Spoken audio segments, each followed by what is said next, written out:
Everybody, please join me in welcoming Garrard Conley.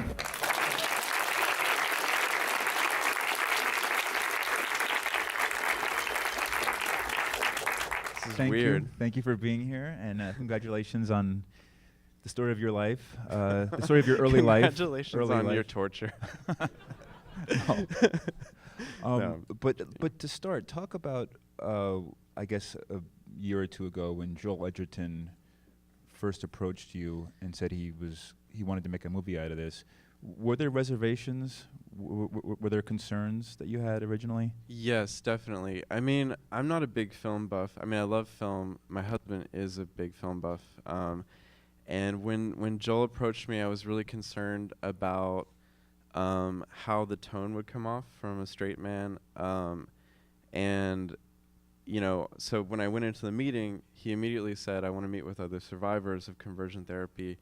I want to make sure that, you know, you can write the script if you want to. And I was like, I'm done writing that story. I did it in a memoir. I did it pretty thoroughly. I've talked about it for like 2 years.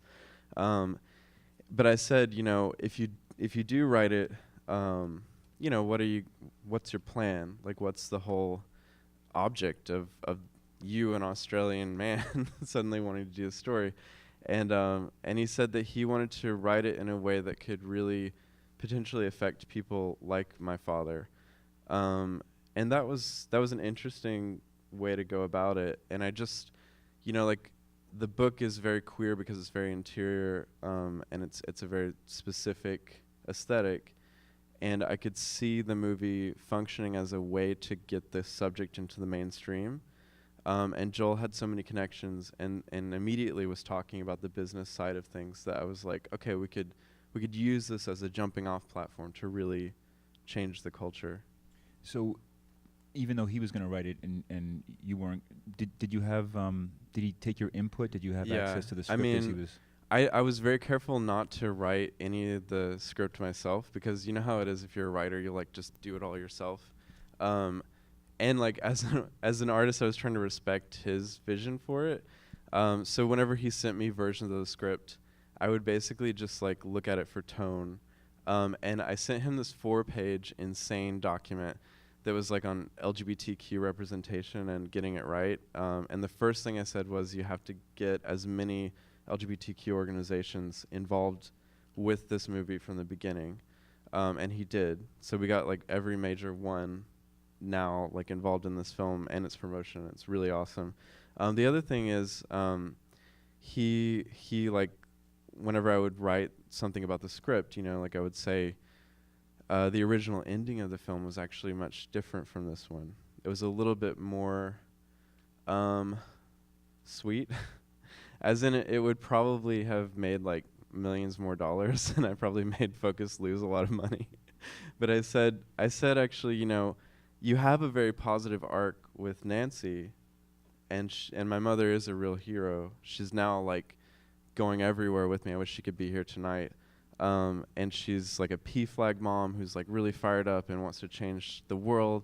And she like goes back into Arkansas after being in New York and being applauded and has to like survive that.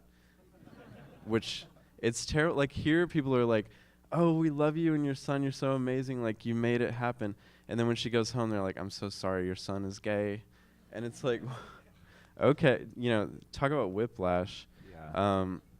But yeah, I was like, we have a positive arc with Nancy. Let's leave the Marshall arc a bit muddy, because it was in real life. And like, I watched the end of that film, and it still feels like I'm in that place with my dad. And it's messy. Yeah. Edgerton is known more as an actor, but his first film, as a director, The Gift, is a sort of a thriller, but it deals with a victim of bullying. Yes. And also he was in Loving. Well, I saw him doing Loving promotion before he'd ever come knocking on my door, and he was saying that marriage equality was something that people needed to pay attention to, in terms of not only the first interracial court case that was won that allowed people to marry who were interracial, like an interracial couple, but he also said we need to extend that to marriage equality.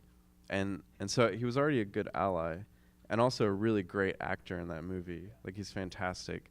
And then The Gift is like a really dark, sinister plot that, you're thinking, like, why does this dark-minded man want to take on this story?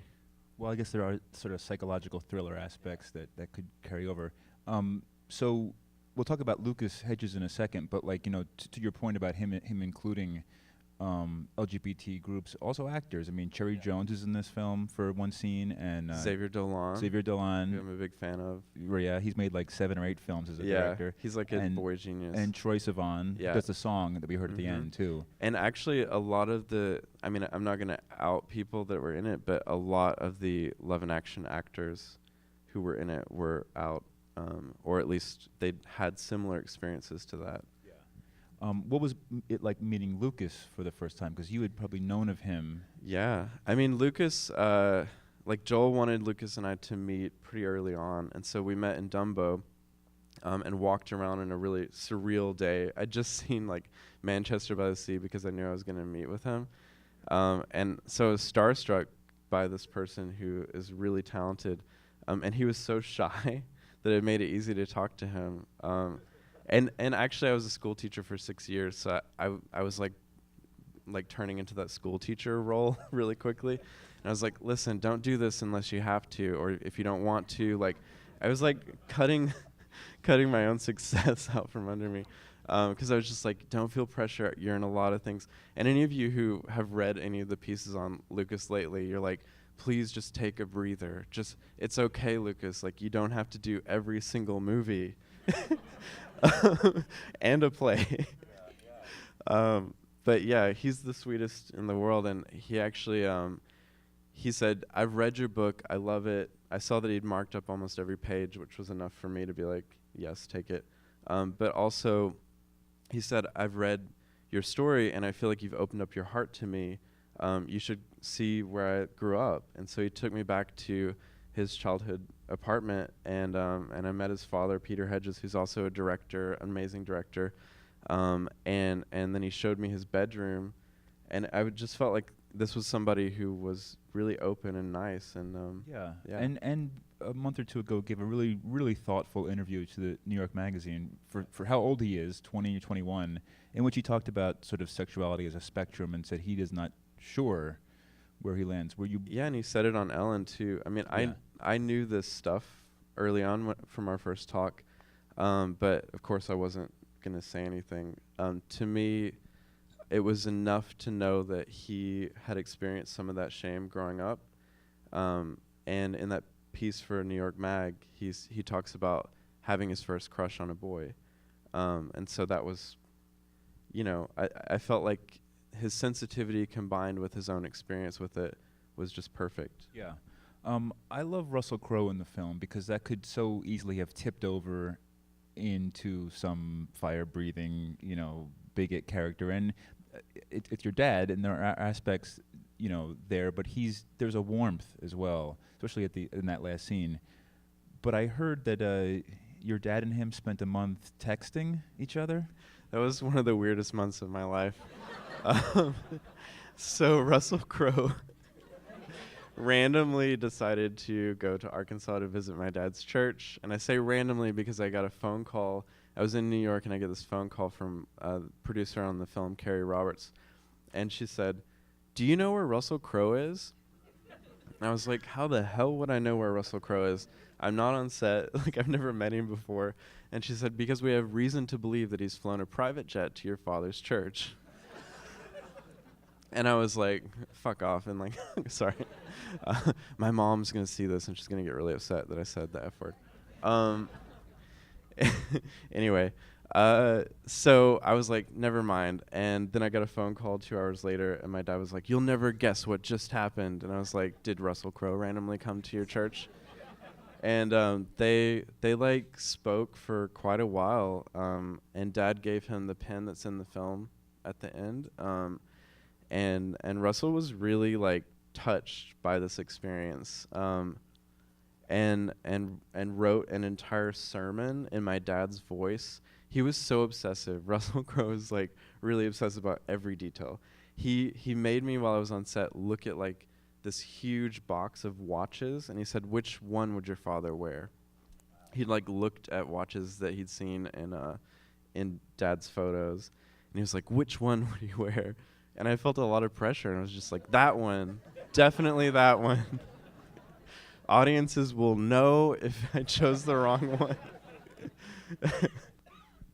So we want to have time to go to the audience for questions too, but one or two last ones from me.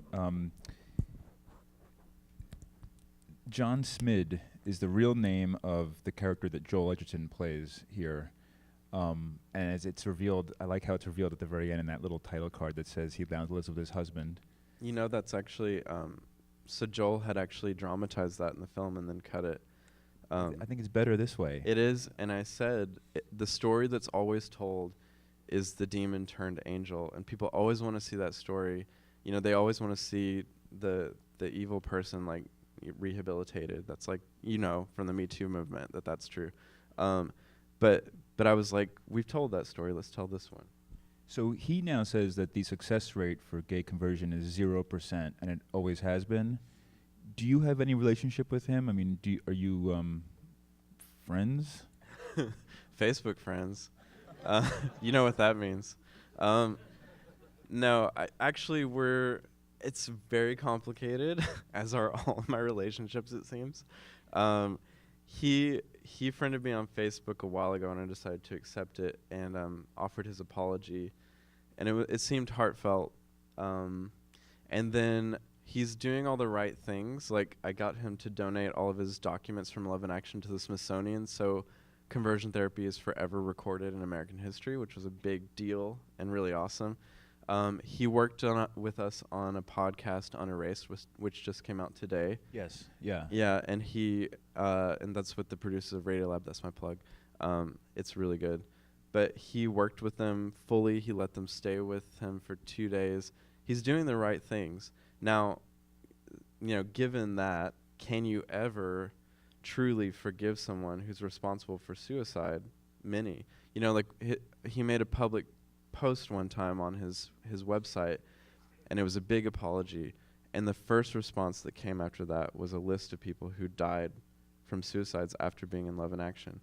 And so I think what you do is you hold people like that accountable. You never forget. You can't forget that stuff. But I'm very pragmatic, as you can tell.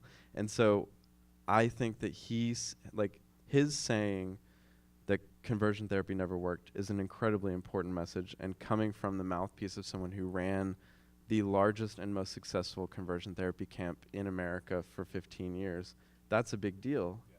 You know, so and even though those papers are in a museum, this is still going on all the time in most states. And I wanted just to say, because it comes up a few times, I've heard this is based on your experience, but there are horrific electroshock therapy, which our vice president, by the way, supports. I know, and you know, previous administrations actually engaged in this. So the Eisenhower administration sent people in their administration who were found out as gay to St. Elizabeth's Hospital in D.C. to do electroshock therapy, and then inform on other people in the administration. I mean, this one's really, I think we're in a really bad place right now, especially with, you know, as we've seen from the New York Times piece, the Trump administration trying to erase trans people from existence by basically saying that your gender is only what is defined by birth. And so we're in a moment where conversion therapy is being writ large, and where I think, you know, unless we stand up, it's going to be pretty scary. Yeah. So raise your hand. I can't really see, but raise your hand if you have a question. Yeah. It's unfair because you can only see the first few rows. We'll go to the back. Hi, I'm from Tulsa, and my family doesn't know that I'm gay. And I was wondering, like, growing up in the environment that you and I grew up in, where gay people are not treated as fully human, what was it that helped you see yourself as though there was nothing wrong with you, and see yourself as fully human, even when everyone that you were around didn't tell you that? Yeah, so what helped me see myself as a full human at that time, when almost no one saw me that way? Definitely Dr. Muldoon in the film, Dr. Julie in real life. all it takes is one person saying that nothing needs to change. Whoa, that's the metro. Sounds crazy. All it all it takes is one person saying that, and that's why I think, I'm so on board with using this film as a way to educate the people around LGBTQ youth, because many people, as you know personally, can't just pack up and leave. First of all, it's emotionally daunting. Second of all, you probably don't have money for it. You don't have a queer community immediately to jump into in a big city. It's tough. So it's incredibly important to educate people around the youth. And as horrible and slow as the process can sometimes be, I know it's possible because I've seen it in my mom, and I've seen it in people like her. Hi. How have your father's sermons changed? And how, in turn, has that affected the views of the congregation? That's a really good question. You can actually find most of his sermons online if you do some deep digging. But he no longer preaches that LGBTQ people are sinning, which is a big deal for me. He has like 170-something congregants who are all voters, and I think that's very important. So he doesn't believe it's a sin. I mean, I don't think he believes it's a sin. He doesn't say it's a sin. And he, he's not completely there yet to where he's like, jumping up and down and in favor of LGBTQ rights. But I think his omissions are telling, and I think that his desire for decency and basic human respect are telling. I wish he were further along. I honestly do. I think it takes forever with some people like him. But he did have, I remember I went home one time and there was a lesbian couple in the church, and I was like, what are y'all doing here? Get out while you can. But dad talked to them privately, and like they stayed for a year, and I remember he said to me that he was very loving to them, and that he said that God loves everyone. I always refrain from going on further with this, because when people in his congregation, some of whom are really terrible people, see stuff like this, they like tell other people, and then it becomes a thing. The church they tried to vote him out 2 weeks ago because of what I'm doing. And so it's an incredibly difficult situation because my parents don't have any other income, and I don't have enough to support them. So it's kind of like, it's a tricky situation, I know this is about conversion therapy, but in the era of the Me Too movement, can you talk about if Henry ever served time or anything? Come up in a few reviews on the movie. The Henry part in the movie is something I wish the movie were longer than 2 hours sometimes for that point alone, because in the book I go into quite a bit of detail about what Henry's rape did to me. But in real life, I tried to go to a pastor at the school, and when I did that, she said, unless you have proof, you shouldn't say anything. And that was pretty terrible, because I was talking about the 14-year-old boy that he'd raped whenever I said that to her. And so when she said that, it was like, oh, I can't talk about my rape because she won't even believe it happened. And the stigma in everywhere, but also especially in the South, is like, you should have fought him off, which completely ignores the psychology of a rape victim. So I felt so much guilt about not reporting him for so many years, but I also later understood why I didn't. I mean, we all know now why people don't report, but I felt so much guilt because I knew that he had to be a serial rapist. But I had my professor came up to me. I was speaking at the Clinton Center, I think 2 years ago, and he came up to me and said that Henry was placed in prison for doing the same thing. I don't know how true that is, because I listened to it and I took it in and I want to believe it, and I haven't asked since. It's just something that really bothers me, and it's hard. If he's not locked up, it would just kind of like really upset me. Yeah. On the police interview after the death of Cameron, what was that like, number one, for you at that age? And then number two, has not only in his suicide, but on the other suicides you just talked about, have any of those people been held responsible for those? So the Cameron death sequence ending part is fictional. That's the fictionalized part of that's like the main, almost everything is exactly the same except for that. There was a guy in my therapy that I called T in my book to protect his identity, who every day would come in with markings on his wrists and arms, and he would always talk about wanting to commit suicide. And then I heard later that he did. So that's sort of where that was taken from. The fake funeral's real. The guy who experienced that came to the New York premiere. And so he's still alive. And that was a wonderful moment because it felt like, well, we took him on the red carpet, so he got to really tell his story, and it was awesome. And your second question was? Has anybody been held responsible for any of this? Has anyone? The question is, has anyone ever been held responsible for any of the suicides? And the answer is no, I don't think so, because it's really hard to prove that someone committed suicide unless they're like directly abused physically. I think it's hard to prove. Also, there's so much religious protection in this country, and Love in Action was a religious organization. That's going to be a debate that continues throughout. But one of the ways, I think in New Jersey, Chris Christie, to his credit, signed a ban under a fraud statute.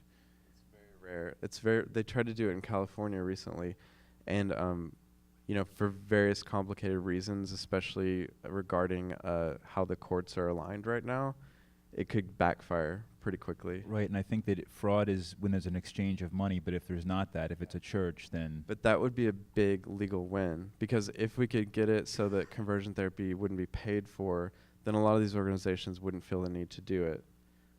I mean, I'm cynical. I think it comes down to money. Love in Action was making $1 million a year, and it's a pretty small, it was a pretty small place, so that's a lot. Yeah. I think if it, my take on all of this is the more this gets into media, like even if a bill doesn't pass, Texas tried to pass a bill recently and it didn't work. But even if it doesn't work, at least it's being written about, at least it's being talked about. Whenever my parents were trying to decide to send me to conversion therapy, there was nothing on it except positive stuff. Now I'm really happy because when you type in conversion therapy, it's like this movie and my book and all that stuff. So it's like you're not going to get a positive spin on that. No, this movie's part of the zeitgeist, and it's a special film. Mention the podcast one more time. So it's Unerased. It's out now. It's from the producers of Radiolab. It's a 4-part series that examines like all the different sides of conversion therapy. It's the thing I'm actually most proud of right now. I'm a creator and producer of it, and it's like a dream come true to work with Jad Abumrad. He's the best from Radiolab. A lot of us know him. Thank you so much, and congratulations on this.